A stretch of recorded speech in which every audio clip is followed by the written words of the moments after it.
Nous lisons le psaume 12. Au chef des chantres, sur la harpe à 8 cordes. Psaume de David. Sauve, Éternel, car les hommes pieux s'en vont. Les fidèles disparaissent d'entre les fils de l'homme.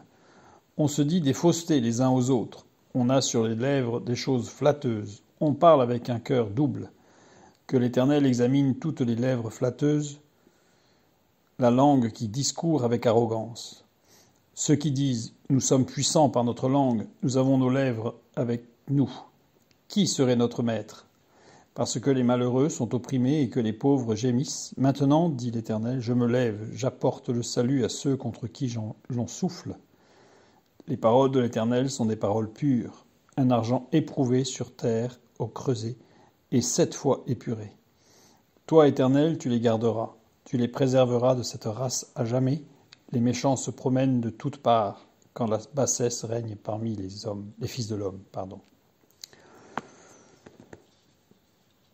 Un psaume, une fois de plus, tel qu'il est écrit, qui semble un petit peu décousu. Nous allons le regarder un petit peu dans sa structure, une fois de plus, comme nous aimons à le faire. Nous allons commencer par voir qu'il y a, une fois de plus, des passecs, c'est-à-dire des ruptures. On commence à être habitué. Il y a ici une première rupture qui se trouve au tout début du verset 2 ou du verset 3, selon les traductions, à savoir, que je prenne la bonne...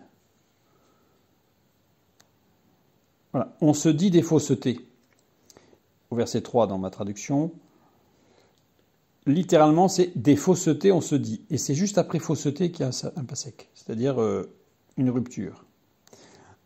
La rupture suivante, ceux qui disent, verset 5, rupture. Ça veut dire que c'est pas logique en fait qu'on ait mis 2 points. Ceux qui disent 2 points, puisqu'il y a une rupture, donc c'est pas la même chose.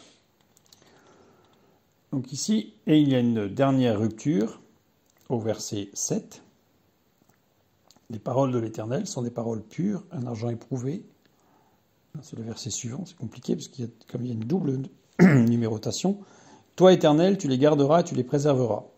Rupture. Et après, c'est traduit de cette race à jamais. Donc ça paraît surprenant.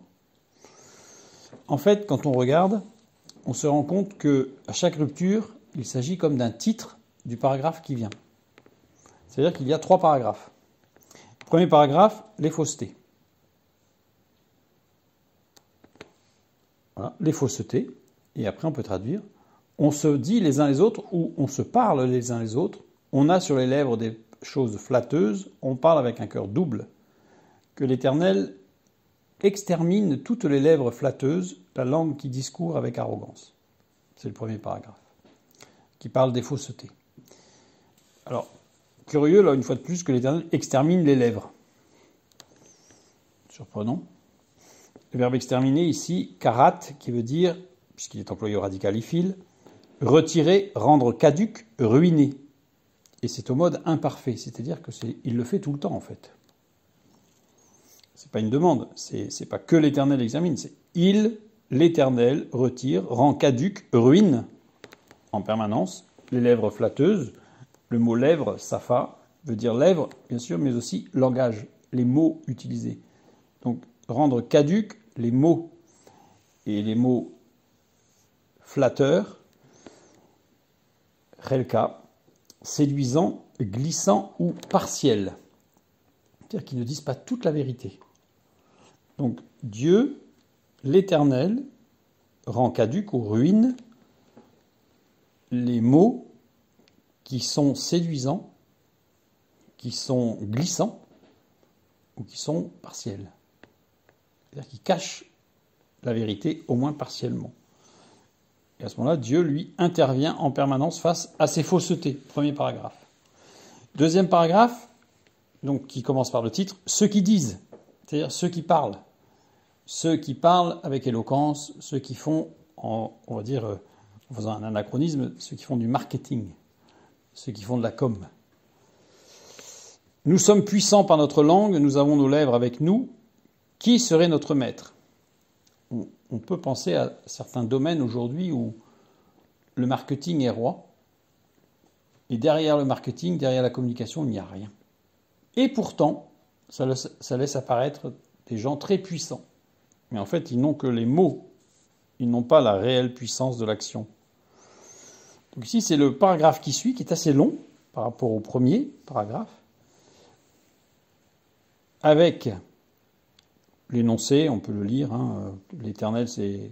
Alors, avec l'Éternel qui se lève, à chaque fois, il y a une réaction, en fait, hein, de Dieu. C'est-à-dire que Dieu ne reste pas, évidemment, lointain et perdu tout au fond de l'univers, quelque part, oubliant la terre. Il est toujours présent, quoi qu'il arrive.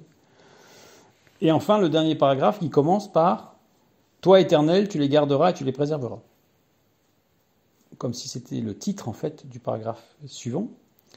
Or, le paragraphe suivant dit « De cette race à jamais, les méchants se promènent ». Donc, cette race, il parlait des méchants. Donc, ces méchants, cette race de méchants, là, cette race de méchants, c'est-à-dire ceux qui parlent, ceux qui emploient des mots flatteurs, ceux qui parlent beaucoup, ceux qui font du marketing, se promènent de toutes parts. Le verbe se promener ici, c'est halak. Halak, qui désigne une manière de vivre, en fait. C'est pas se promener, c'est leur manière d'être. C'est-à-dire qu'ils sont tout le temps dans le verbe, dans le mot, dans la grandiloquence.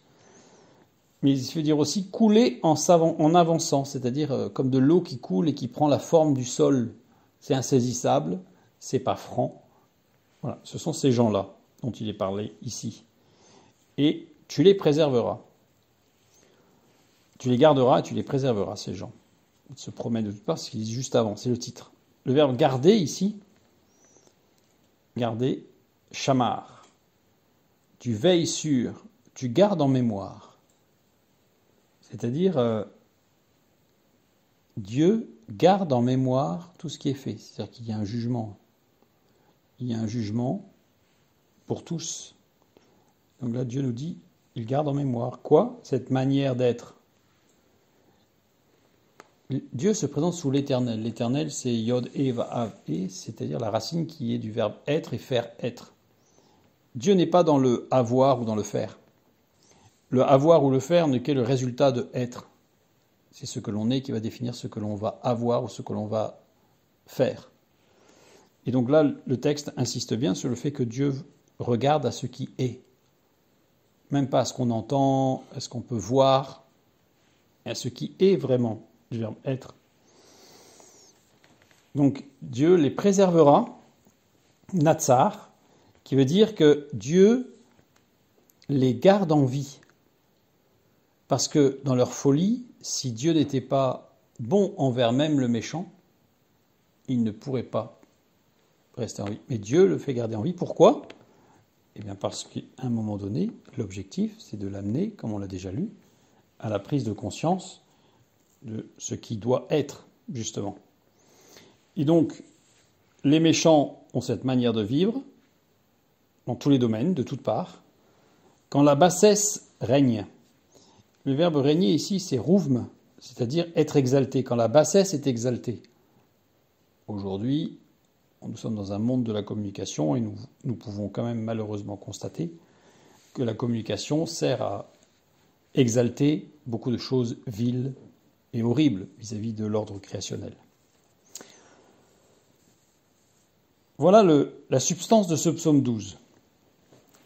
Il y a un détail fort intéressant, c'est que nous l'avons déjà vu au psaume 6, avec cette mention sur la harpe à 8 cordes. Nous avions vu que Sheminiit, qui pouvait désigner un instrument à 8 cordes, certes, mais qui semble désigner une notation musicale désignant l'octave. Et nous avions vu que sur Sheminiit, dans le psaume 6, il y avait un réveil, ce petit diacritique, qui est placé juste au-dessus de la lettre Nun, une sorte de losange, tout petit. Et c'est intéressant de voir que dans la phrase qui suit, il y a un mot qui a le même réveil sur la même lettre Nun. Comme pour rappeler, comme pour faire le rapport entre cette octave et quelque chose. Et ce quelque chose, c'est émonim, c'est le terme fidèle. Les fidèles disparaissent. Émonim, c'est un pluriel, mais si je prends sa forme simple, puisque c'est un verbe, eh bien c'est aman, dont la racine est amen. C'est-à-dire, Amen étant la racine qui relie les trois dimensions de la foi,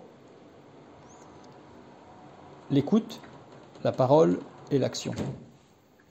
Et en fait, ce psaume est basé sur, sans le dire, les mots importants, ce sont tout ce qui concerne la foi. L'écoute, la parole et l'action dans une dynamique de foi, dans une dynamique d'être. Parce que si j'écoute, si je parle et si j'agis avec ceux qui m'entourent de façon vraie, je ne serai pas dans les paroles flatteuses, je ne serai pas dans les paroles à moitié vraies, je ne serai pas dans le marketing, je serai dans la vérité, dans l'être. Et c'est là le point essentiel de ce psaume 12, la fidélité. Et pourquoi c'est terrible, car il dit « Car les hommes pieux s'en vont, les fidèles disparaissent parmi les fils de l'homme ». C'est ce qui est dit aussi pour la fin des temps, quand Jésus dit « Quand je reviendrai, trouverai-je la foi ». La foi, c'est Amen. C'est l'action, c'est la parole et c'est l'écoute. Donc soyons conscients que Dieu est toujours là, qu'il veille, que c'est lui qui bénit, c'est lui qui garde et qui préserve, même le méchant, pour la fin, comme il est dit dans un autre texte.